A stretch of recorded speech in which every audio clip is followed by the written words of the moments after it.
Thank you very much. So have Lizzie come up and say a couple words.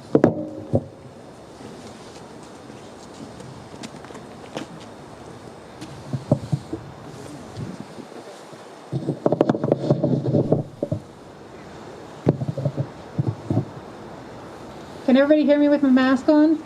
Yes. All right, so I'm going to keep mine on for safety.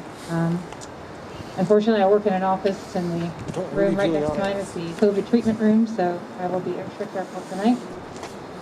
I wanted to open today. We're all sitting here in silence. This is not where I expected to be today.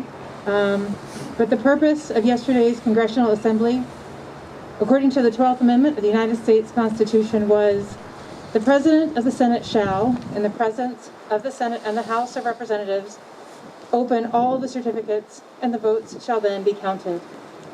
The person having the greatest number of votes for president shall be the president. Congress was there to act as a clerk for the nation, in good faith to register the certified election results. This process was attacked in an unprecedented way by some who do not respect the sanctity of our democracy. The physical attack on the building was a horrifying turn of events and an embodiment of what was happening inside. I was disgusted to watch argument after argument denouncing election results and actively disparaging the efforts to register U.S. citizens so that they could exercise their right to vote.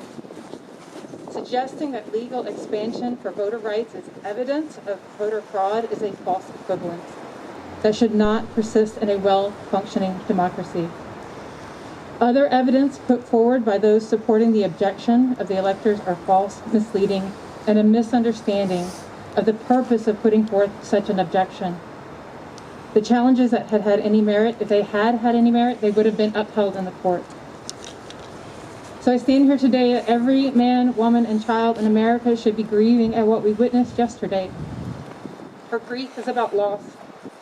And what we lost yesterday were the lives of fellow Americans that were caught up in a frenzy, and our sense of sanctity and of the social contract. The desperate acts violated our social agreement to hold free and fair elections with a peaceful transfer of power. Tonight's vigil gathering here is an act of grief and of healing, a gathering to reconnect to our values of that social contract and to each other, a recommitment to our goals and the ideals that the voice of the people be heard. More participation in the democratic process is the only way to have a truly representative government. Regardless of our political party, we must come together to protect democracy. It is a fragile form of government that relies on a balance of participation, representation, checks, and balances. It is often messy and complicated, and any attempts to overthrow that balance must be met with firm resolve.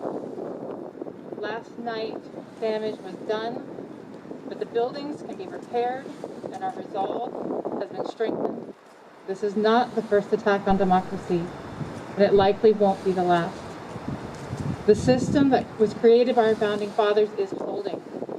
The checks and balances persist, and despite the efforts of the violent rioters and misguided zealots, democracy did win, and it lives for another day. Thank you.